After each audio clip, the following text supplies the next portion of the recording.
All right, let's try another one, and this one's called a step plot. These are just different examples. These are different things to consider when you are developing how you want to communicate stuff, right? So we're going to use the same X and Y data.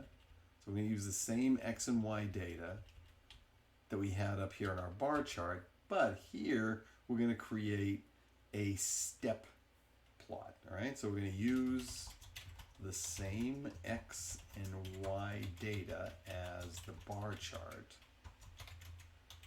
all right? And we are going to create a step plot. Okay, that's what we're going to do. All right, so I'm just going to copy, for consistency, I'm just going to copy this here, right? Because we're going to, let's get that right. Let's copy. I'm going to paste this down here. All right, so we're going to use the same data, and here we're going to be making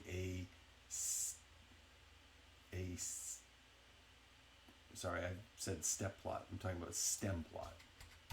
Sorry, a stem plot. Okay. Okay, we're good. We finally got it right. Okay, so a stem plot. This is what we're doing. We use the same data. We're going to make a stem plot or a stem chart. Either way. Okay, so same thing, same kind of stuff, right? Here we're going to go with, again, pound for our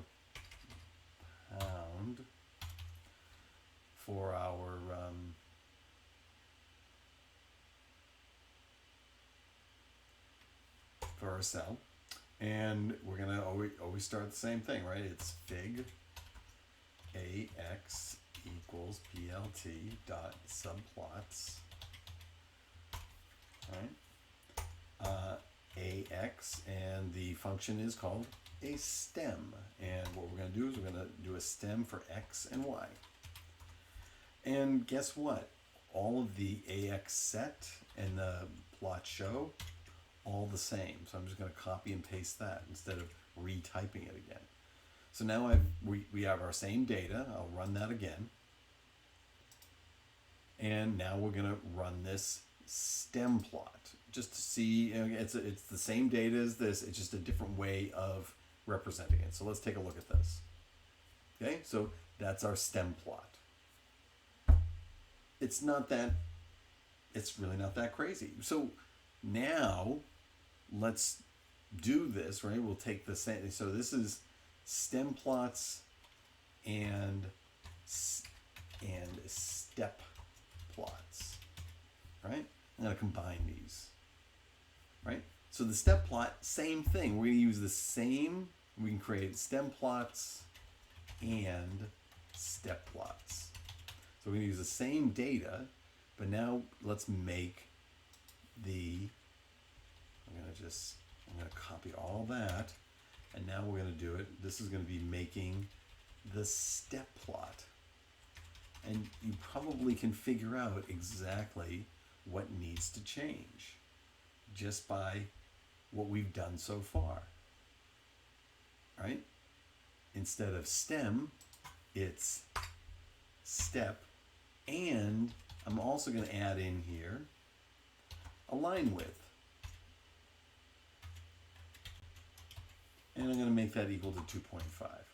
We can also probably put line width in up here as well. And I'm going to make the line width also equal to, I'm going to make it equal to 2.5 as well. So I'm going to rerun this stem plot with the line width just to kind of demonstrate it. No, it did not like that. It did not like the line width. Line width? It does not like line width. Okay, so stem plots don't like the line width. I'll have to take a look at that. Let's go back and rerun that. There we go. I'm going to delete that plot. So there's my stem plot. don't need two of them. Now let's try the step plot, right? Just again, it's the same data, we just a different representation of the data, right? Everything else is the same. All we've done is we put in a step and I put in the line width. So let's run that. And here is a step plot. So if you go back up to, if you look at this, right, it's really just giving me the top line here. That's all it's doing, right? Versus this bar chart, versus this stem chart, right? Again, pretty simple stuff, but there's 3 different ways to represent your data, the same data.